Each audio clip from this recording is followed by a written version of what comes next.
I'm glad you asked this question. And this is why I always start with when I'm speaking on this platform, I only speak based on my experience.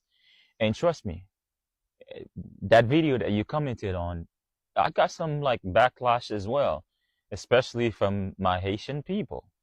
Some of them are coming up to me and saying, "Yo, why are you sharing our supernatural secrets?" And I'm giving too much apparently. And I've always said, I speak based on my experience in this short period of life that I've lived. What I've seen with my own two eyes, what I witnessed. I've lived through this stuff. Okay? So I only speak about my experience and my experience only. Because we all have different lives. We all see different things. We all have different meanings for different things. So let's stop it right there. So yes, I've seen one before. I have. Um, and I remember it clearly because it was the first time I actually touched the water, touched the ocean, period. I was always so scared of even being near the ocean. And I remember like my dad and his brother and we actually took a trip to Jacmel. Jacmel is a beautiful place in Haiti. Wonderful place, man. My God. Like if you've never been to Jacmel, like anywhere in that area in Haiti, you just missing out. Whether you Haitian, you visit in Haiti, you gotta go to Jacmel. Beautiful, beautiful place, man. And that's where my dad, that's where his family is from. So we have access to a few things like private beach, like boats and stuff. And I remember like my dad took me there, and then he wanted to go fishing with his brother.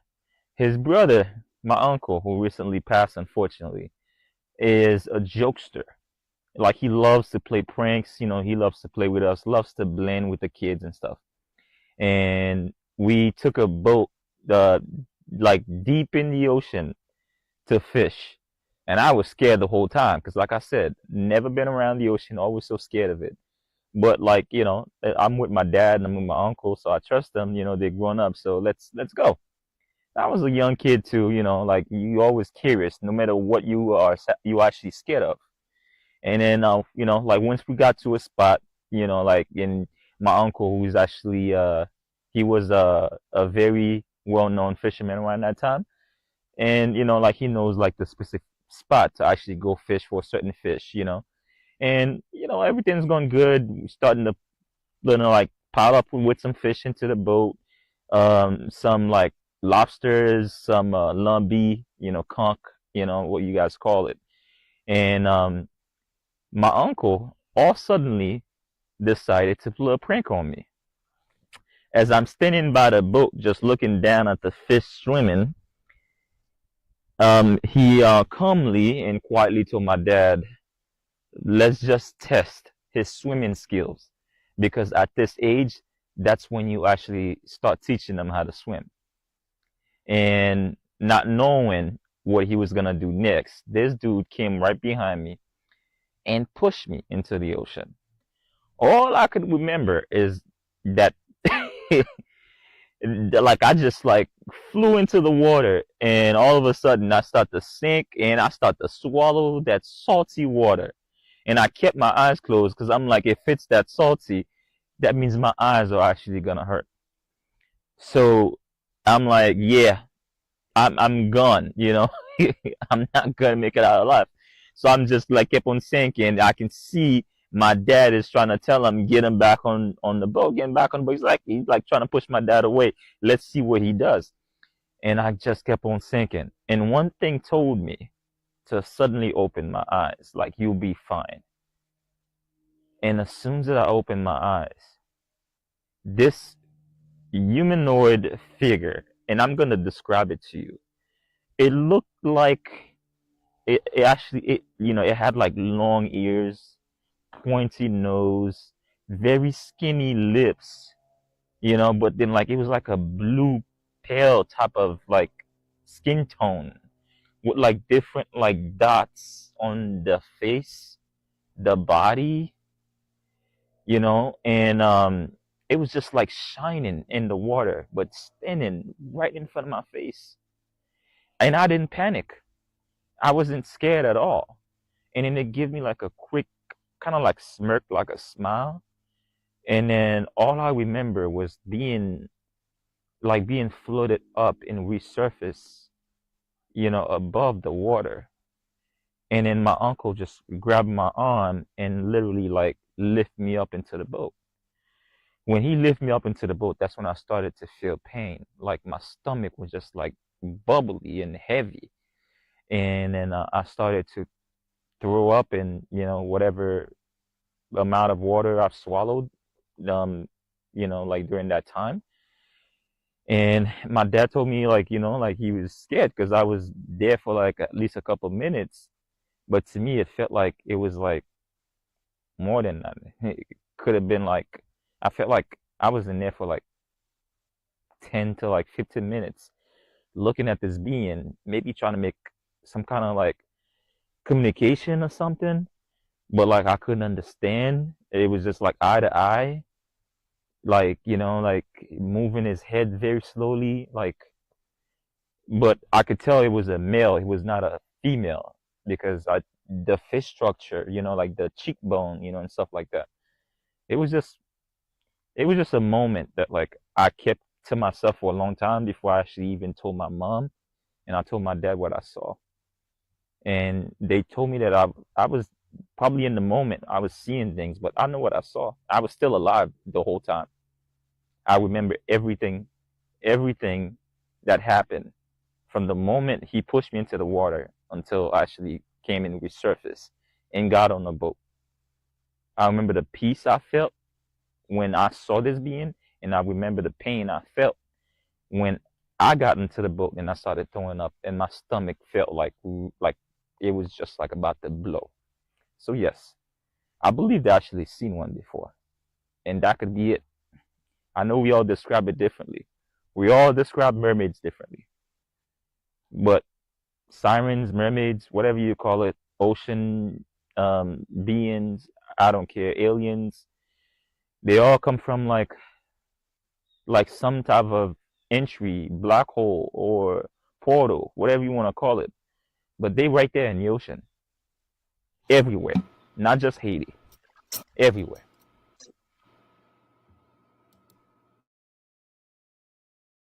One word for voodoo. One word for voodoo. For voodoo, I think Power. Manifestation. Healing. Energy. Ancestors. At home. Alive and understood and accurate. peaceful.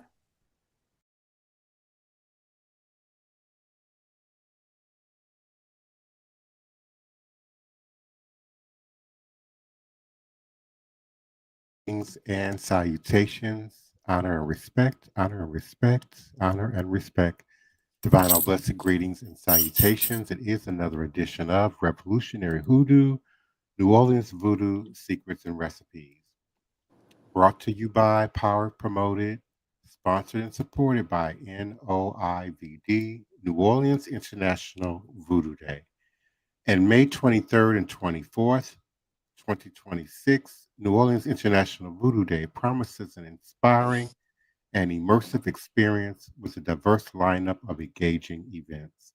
Highlights include an educational symposium featuring distinguished speakers from around the world, including a delegation of scholars and spiritual leaders from Benin and Haiti, as well as art exhibitions showcasing voodoo-inspired works by talented local and international artists. The event will also feature a children's program, an Afro-ecology exhibit exploring the sacred nature of plants in voodoo, their role in spiritual practices, and their connection to our ancestors. The weekend will culminate in a ceremonial procession to 9 significant locations throughout the city, locations where the enslaved were brought ashore, held, auctioned, and where they later found community and created and built culture. This journey will begin at the transatlantic slave route to New Orleans marker on the moonwalk at the river just behind Jackson Square and will conclude with a traditional voodoo ceremony at Congo Square. Additionally, visitors can participate in interactive workshops, community discussions, and opportunities to connect with practitioners and cultural experts throughout the year. This multifaceted celebration offers something for everyone, creating a meaningful space to honor the past, to celebrate the present, and to inspire the future. And we continue to invite you to join us, volunteer with us, participate, sponsor, donate by way of www.vodouday.org, www.voodooday.org. We have varying tiers of sponsorship to promote your logos and your website and social media links. Just visit us at www.voodooday.org. And we're certainly grateful for your continued support and participation in this live Monday through Friday weeknight podcast, 9 p.m. Central Standard Time, on a social media site near you or by way of our StreamYard link. Greetings and salutations to you and yours, Daniel Neal. Greetings to you and yours, Nina Lloyd. Thank you so much for coming through. Greetings, Ray Alexander. We certainly do appreciate you. And to our beloved co-hosts, we certainly appreciate your time and attention to this nightly podcast. Brother Joshua Nylan Tanner, my armor bearer and first priest, Black Hawk Voodoo Wildman, and member of NOIVD and La Source, Elder Reggie, we know as Green Soap, leader and founder of Shrine of the White Cloth, and faithful co-administrator of NOIVD, and the beloved Bianca Johnson Plessy, faithful member of NOIVD. We certainly appreciate your continued support and active participation. Continuing our conversation, ancestral inheritance and healing generational curses and trauma. We've covered quite a bit of ground in the last week or so along this topic, and we ended on last night in the discussion of integration and living forward, integrating shadows and breaking these binds and these ties, and then beginning to build and live forward, creating and recreating the reality that best mirrors our image. Healing generational trauma isn't a one-time event. It is an ongoing process of consciousness.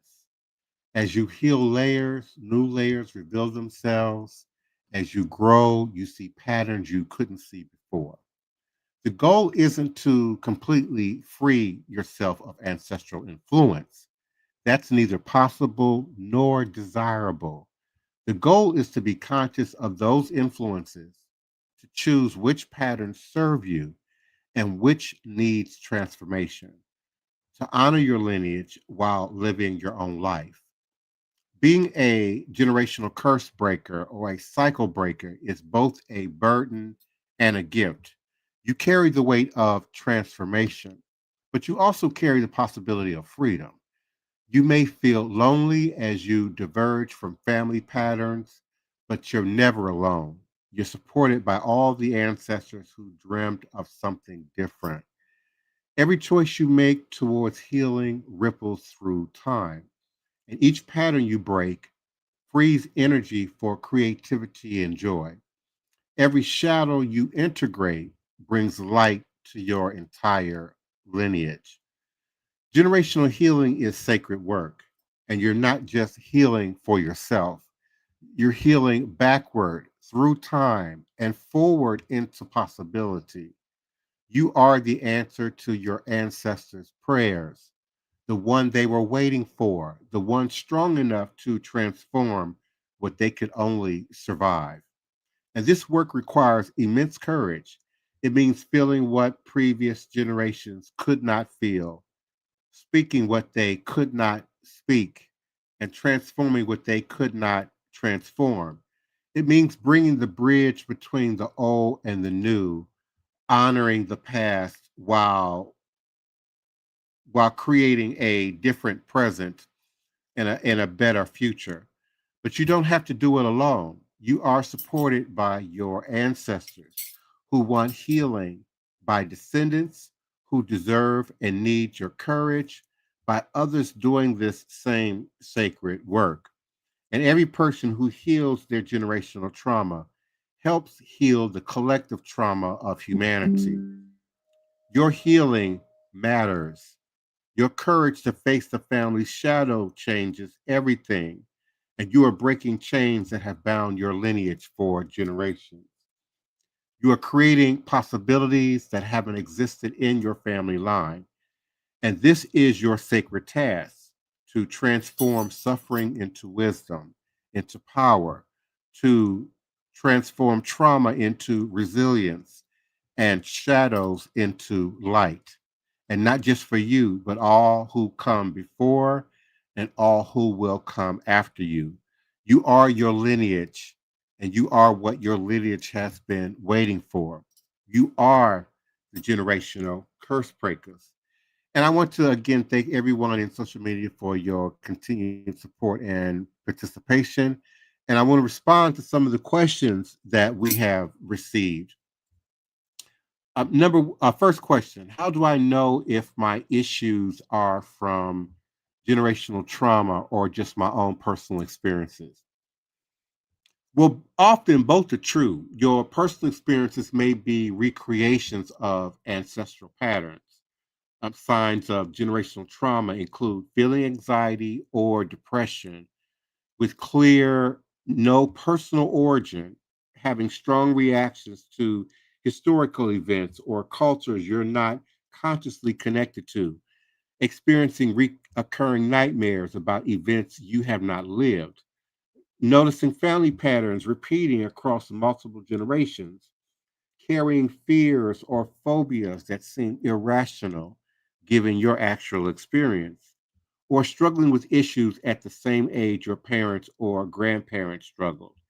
And additionally, if your family has silence around certain topics, secrets that are hinted at but never discussed, or strong emotional reactions to particular themes like money, authority, trust, these often signal generational wounds.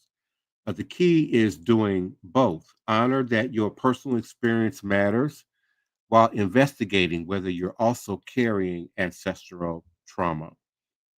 Another question we received before I unmute my beloved co host: can I heal generational trauma without knowing my family history? And this is a question that I get a lot. People are often triggered or tripped up by the idea of relatives, often people that we do know or have stories of, and they are deeply connected to trauma. So yes, absolutely, we can heal generational trauma without knowing our family history, our family story, or even the relatives involved. And while knowing your family story provides helpful context, it's not required for the healing. Many people are adopted or estranged from their family, or come from families with deliberate silence about the past.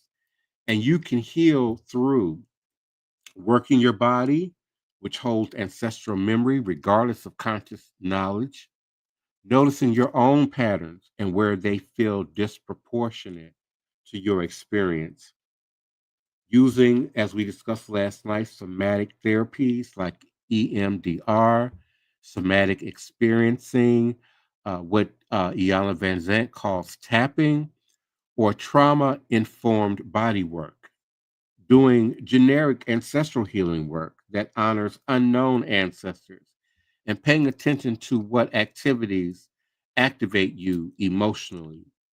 Your nerve system knows what needs healing, even if your mind doesn't know the story.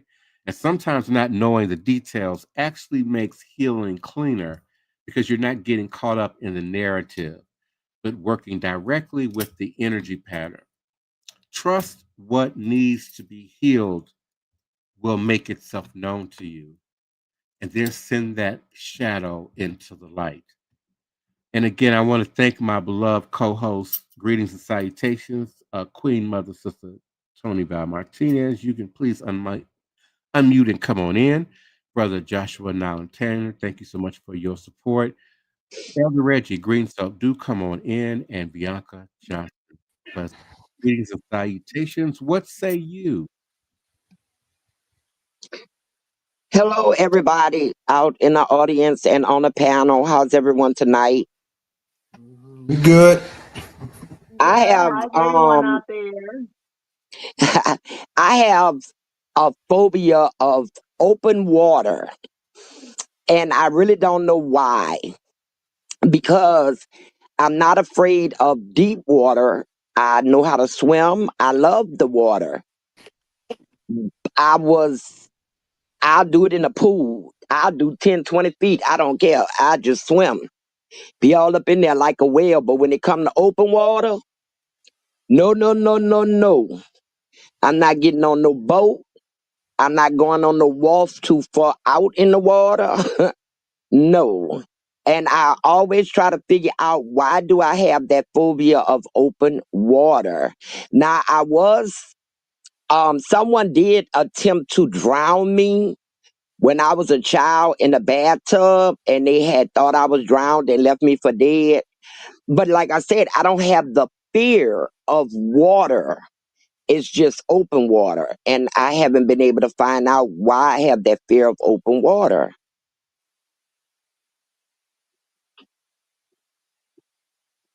Do Hello? you think it might be because it's like unknown, like maybe open water, like it's a lot of unknown out there in the water? Do you think it might be a possibility of that versus a regular pool?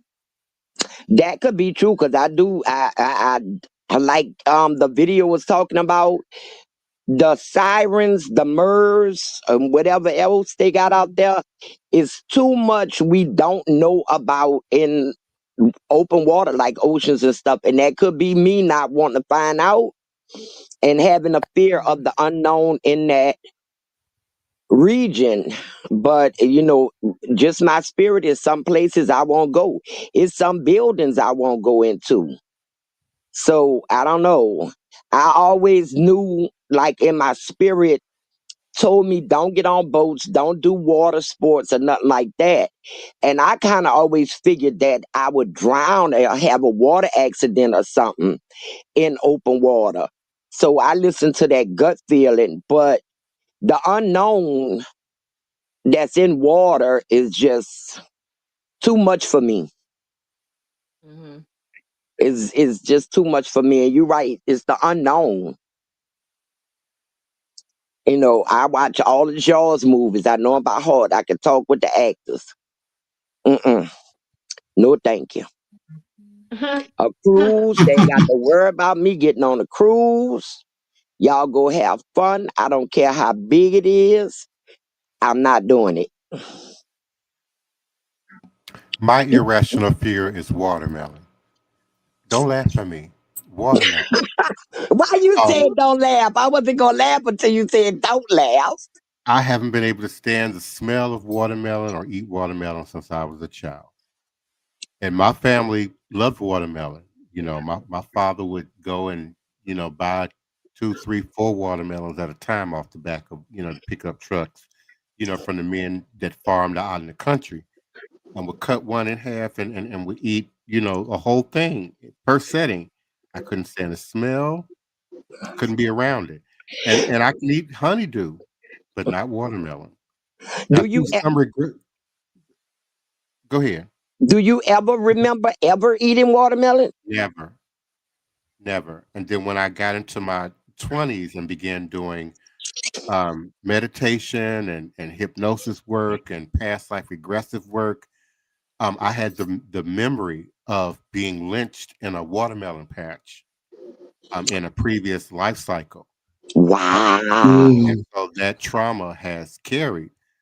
So I'm wondering to what degree your fear of open water might be ancestral. Wow. Mm. What about you, Brother Joshua? You got any phobias that you want to look into or share with us? Good evening, y'all. Yeah, I've I do kind of got a phobia for. I do have a phobia. Not kind of. I have a phobia for water. Um, I don't know why, but it is. It's there. Um, yeah, I've had a couple of. I don't know if you guys ever done this before, but like the sleep deprivation tank, where you're floating in like in a pod with water that's the same temperature as your body, and the water is a solution of like salt, so you balance. It's balanced in a way where you actually float on the water. Um, and you're in there and you're meditating and they have meditation music. I remember being in that, getting into it, and then waking up out of meditation and just feeling the splash of water on my body, and I just panicked and just freaked out. Even though the water is like 2.5 feet deep, I still panicked, and I still was like thought I was somewhere like in a big body of water and wanted to and needed to get out of it. So I would say I still have a fear of that. I really don't. I don't have any type of activities or exercises that I regularly do in the water. I don't have a problem with being on a boat in the water though, like cruises or like fishing and stuff like that. I'm cool with that, but like physically in the water, yeah, I have issues with that. So And you know what I found, because I asked, especially after Katrina, and now it's kind of like a little pet peeve of mine to ask people I know. It seems that there are a large majority of Black people that have a fear of water, and they don't know why. I They think it never might be like almost. embedded through like our ancestral slavery time, like when we was on land and the people came across with the ships and took us across all that water, and it's just been kind of embedded into us. Do you think it might be that? That's And one who way has of looking at it. the official account of how many jumped over or were thrown over during these voyages? Mm-hmm. Yes, and who witnessed these jumps or thrown overs or pushed in? You know, that embedded fear in them. But I just find it kind of disproportionate in American Blacks, because the island Blacks I've talked to, I can't think of one that didn't know how to swim. yeah, Mm-hmm. that's true. I can't think of one that did not know how to swim that told me, no, I don't swim. And I mean, I talked to old people in their 80s, I talked to young people, and they, oh no, you ain't getting me on the water. Why? What happened? Nothing happened. I just ain't going by no water. Y'all can Yeah, keep that water. And I asked over and over, men, women, young, yeah, old, to get an idea, and a large majority will not do the water, do not know how to swim, because they don't want to have nothing to do with the water. Mm-hmm. It wasn't until Katrina that I didn't realize so many Black people in New Orleans didn't know how to swim, with all the waterways and the North facility pools we had and mm, swimming classes we had in our neighborhoods, that they didn't take advantage of them. Yeah, Because I Sister know I Toni, did. yeah, I'd like to just tap in on that. The one, there's a phobia I found out I had about 3 years ago. I really didn't know I had it. I had to go take a MRI for my back, and when I was like close quarters with restriction, I really panicked, and I really panicked, and I ain't never done that before. And I realized that's a phobia that I have, and it was with that MRI machine. But what I wanted to say, you're right with Katrina, because I was there firsthand. All the floating dead bodies I saw was due to people not knowing how to swim. And that's not, I ain't gonna say it's an indictment on a lot of Black people, but it is a reality. The water fear and the lack of not knowing how to swim. Mm-hmm. And Elder Reggie, you're not the only one that's claustrophobic. I can't take an MRI either. Yeah, that's I the word I was panic. looking for. You're not putting me in that tank. Remind me of a coffin. I can't stay on the plane 2 hours. That's too small, and I'm too closed in, and I'm about to panic. I got to get out of here. I can't do it. But Yeah, Yeah. I it can was in kind the of same way deal too. with I the don't like small claustrophobic. elevators. Yeah, I don't like small tight elevators. I'm the same way too. Claustrophobic. I don't like deep end pools. Like I get in the pool, but if I can't feel the bottom of that floor of that pool, I'm not going over there. If the elevators is too small and tight, I'd rather take the stairs. And I'm the same way with spiders. I never really had problems with spiders, but when I was a little girl, I just remember taking a trip with my grandfather on the RV, and I was sitting underneath a tree, and it was a spider that came down on my arm, and I wasn't even paying attention to it. I was just looking at it, and it bit me. And when it bit me, it left like a big old, like I had a big old swollen knot on my arm. And my mom's explained to me the spider bite. And I just remember ever since then, I never liked spiders. I don't fool with spiders. I mean, I try to kill them when I can, but if I see one, I'm running. But it's so many things that people have a fear of, and they don't know why. I knew a guy who was, I'm going to say this because of my prison work, who was a natural born killer. He's been dubbed the serial killer.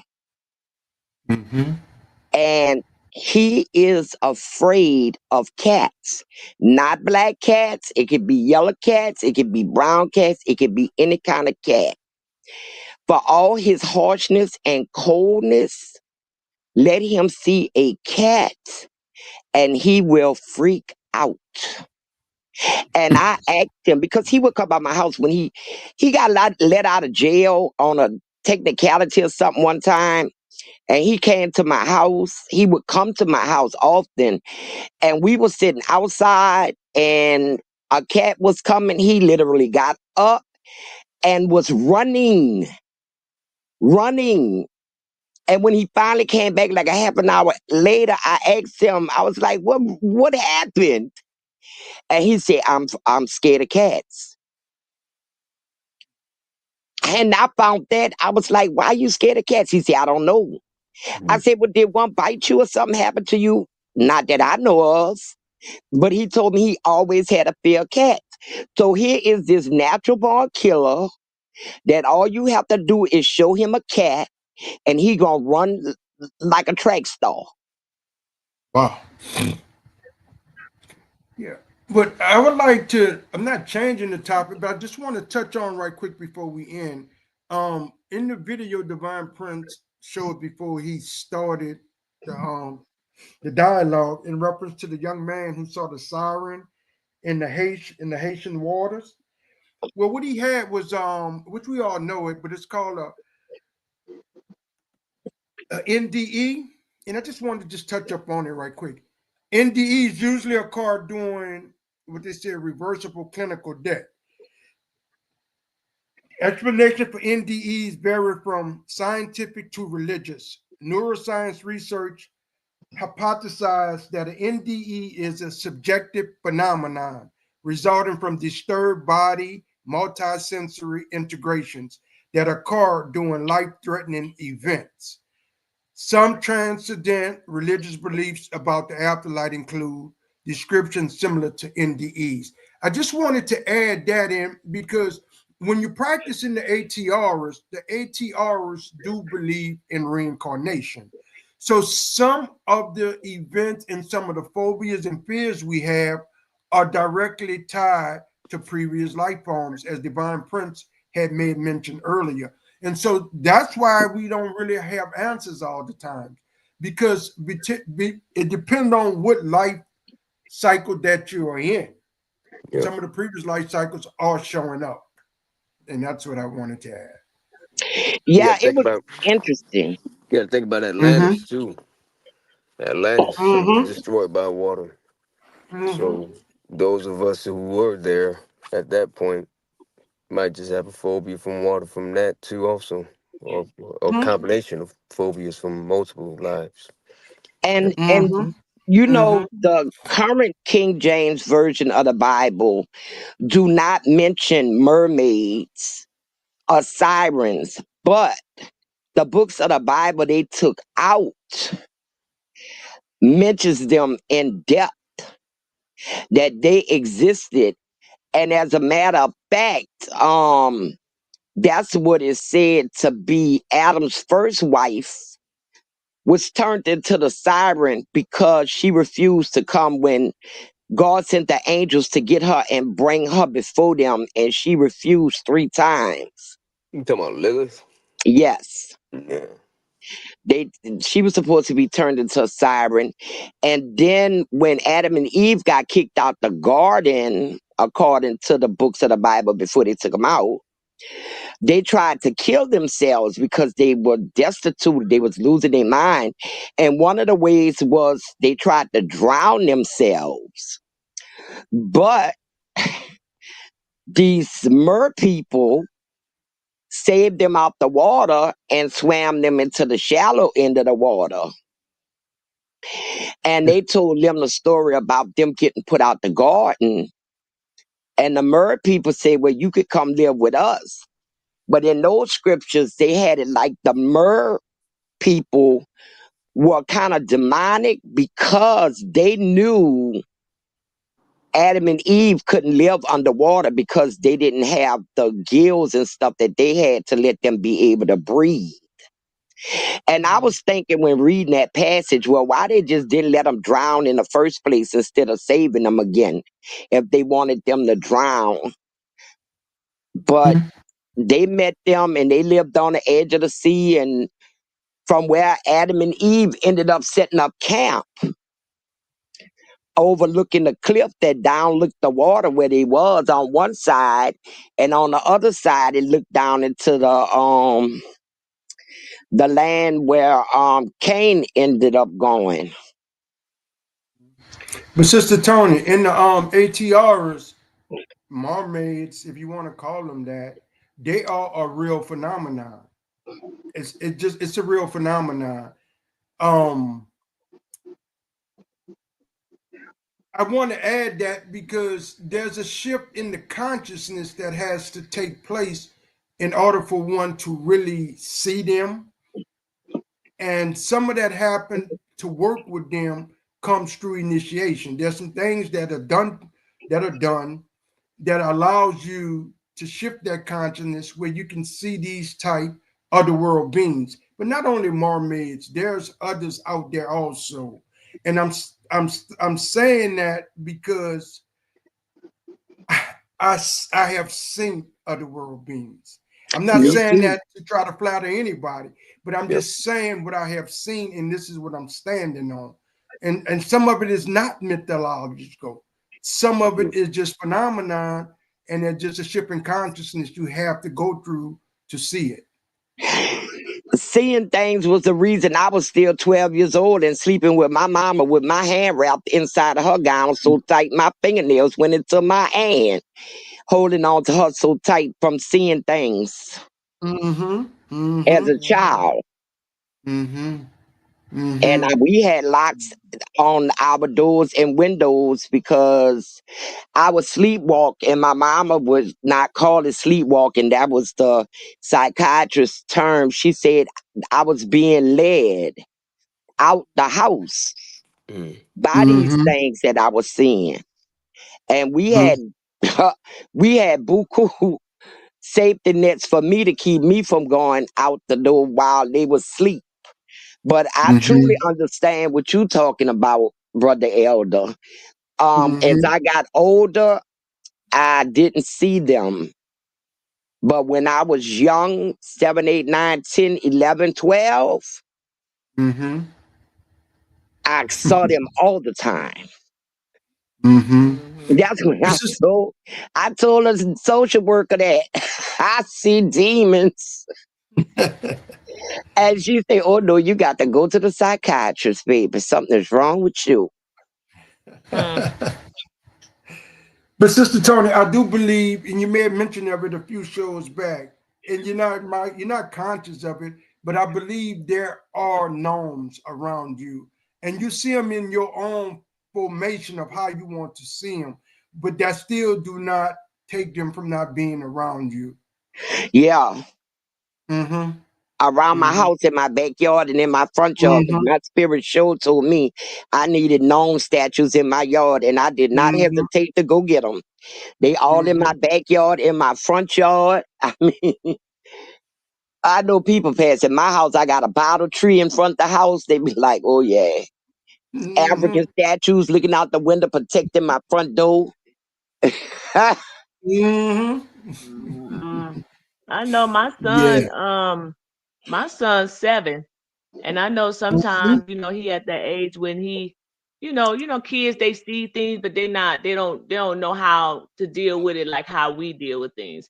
And I just remember me and him was just at my auntie house, and her house is not far from a cemetery. And we was sleeping, and he would wake up in the middle of the night, like around like 2 something, and he woke me up one night and was like, "Mama, they don't sleep. They don't sleep. This is the time that they up." I'm like, "Who are you talking about?" And then he was like, "They all outside, like they all just walking, they're outside." And I'm like, "Who?" And he's like, the people, they up at this time while we're asleep, they walking. And so I'm telling him to bring, you know, like bring me to where you're talking about. He's bring me straight to the front door. He said, "They all outside. Do you see him, Mama?" And I'm like, so I'm thinking maybe he's talking about the spirit, like the people out there at night that's walking around. He said they're all walking, and this is the time they walk. And so I talked to my auntie, and she was like, "Oh yeah, he probably might be talking about them people up the street." I said, "What people up the street?" She's like, "I got a cemetery. It's a cemetery around the corner." Talking about all them people, they probably might be out there walking at this time of the night and all that stuff, and he probably feel their presence and see them out there. So I just told him, I said, "Okay, well," I said, "Don't you open up that damn door. You leave them walking out there. You just get in this bed and go to sleep." Well, y'all, it's time to bring the show to a close. And I'd like Divine Prince to shout out to the audience on other social media platforms. Yes, we want to again show gratitude for your listenership and support in Facebook, LinkedIn, and on YouTube. We are still having technical issues with Instagram. All is a blessing. Brother Elder Reggie, you can bring us out to a close. Yeah, thank you, Sister Toni. Thanks, everyone. Just quick advertisement, please. The next moon ritual prayer and application ceremony will call on Friday, November the 21st, in the sign of Scorpio. Time is going to be 6:30 p.m. Location 710 Cluid Street, and it's a ritual of spiritual warfare gathering. And we need this warfare because there is a spiritual war going on. Every day we see what's going on in the media. We see what's going on within our friends and family, and it is. And so we have to come together to do this work.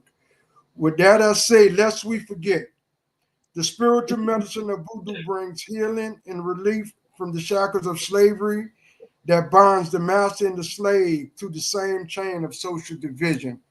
We must continue to work. With that, I say, Ashe, Ashe, Ashe. Good night, everyone. We love you all, and we'll see you tomorrow night. Good night, everyone. Good night. Good night. Good night. Odabo. The universe is always watching how you treat people, and it always repays you in the same currency you give out. You think those who are selfish, cruel, and only care about themselves are winning? Watch them closely. Their lives are falling apart in ways they can't explain. But you, the one who shows up for others, who serves your community, who gives even when you have little, who lifts instead of tears down. The universe is stacking blessings for you. There's a spiritual law. What you put out comes back multiplied, not equal, multiplied. When you operate in service, kindness, and love, You're vibrating at high frequency. You're aligned with abundance, favor, and divine flow. But those operating in selfishness, harm, and negativity, they're vibrating low. They're aligned with lack, struggle, and blockage. You can't sow negativity and reap positivity. You can't drain people and expect to be filled. You can't tear down and expect to be lifted. The universe doesn't reward low-frequency behavior. It corrects it. Selfish people may seem successful, but their health is failing. Their relationships are toxic. Their peace is gone. Their children struggle. Money isn't the only currency. The universe collects payment in health, relationships, peace, and legacy. But those who give, who serve, who show up in love, watch how doors open, how opportunities find them, how favor follows them. You might not have the most money, but you have joy. You might not have the biggest house, but you have peace. You might not have fame, but you have real relationships. That's the universe rewarding your frequency. Our people need high-frequency energy now. We need servants, not takers.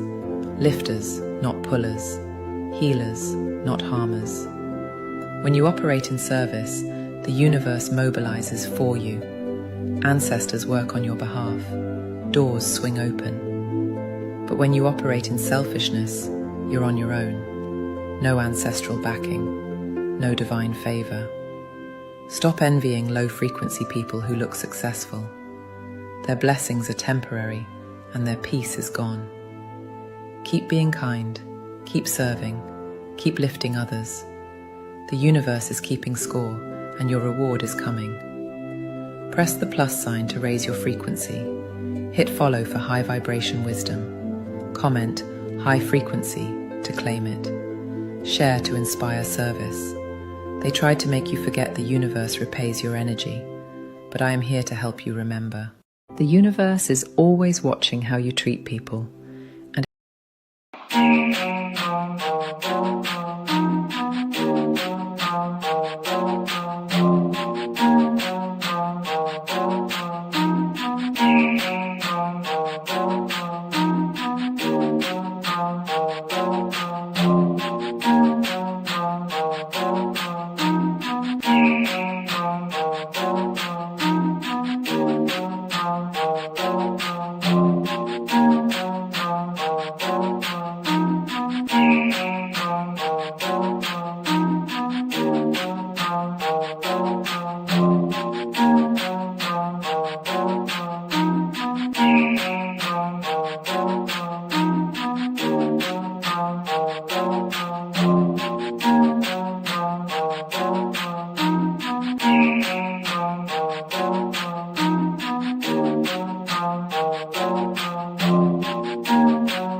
Please, allow me to show you something.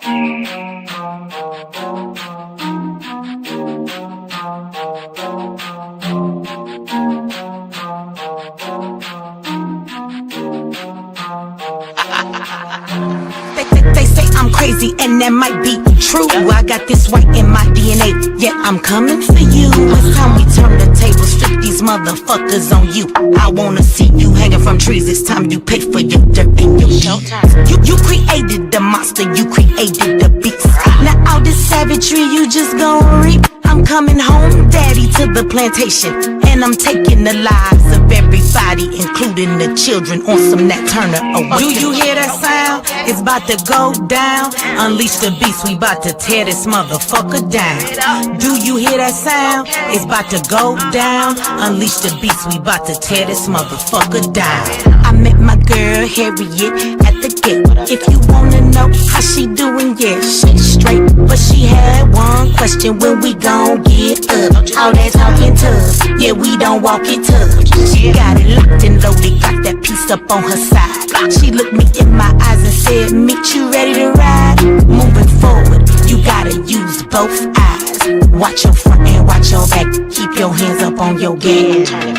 Do you hear that sound? It's about to go down. Unleash the beast, we about to tear this motherfucker down. Do you hear that sound? It's about to go down. Unleash the beast, we about to tear this motherfucker down. He sit at the table, but he don't order no bacon. He greet me in those words, assalamu alaikum. Got them glasses on his face and them waves in his head. He go by the name of Detroit Red. He looks me in my eye and says, you only get one try. Know that your biggest opposition will come from the inside. I know you wanna love them all, but don't even try, because they'll smile up in your face while plotting your demise. Do you hear that sound? It's about to go down. Unleash the beast, we about to tear this motherfucker down. Do you hear that sound? It's about to go down. Unleash the beast, we about to tear this motherfucker down.